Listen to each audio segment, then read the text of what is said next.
This is Japan Vlog Service.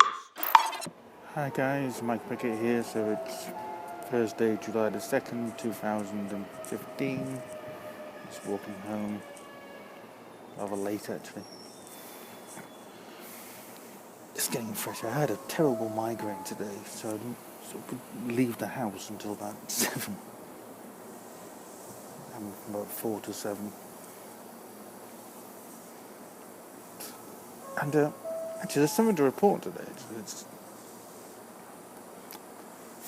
related to the weather. There's a couple of tropical storms out there actually.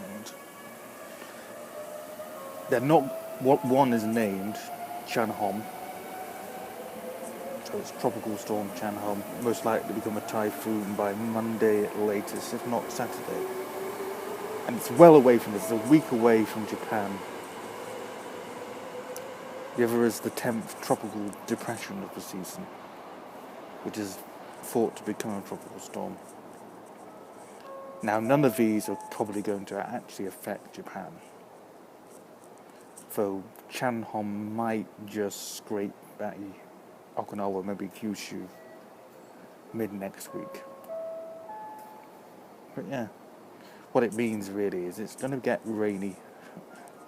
Expect many epic rain videos next week. Sorry to bore you, but yeah, that's what's there. Anyway, cheers. See ya. Bye.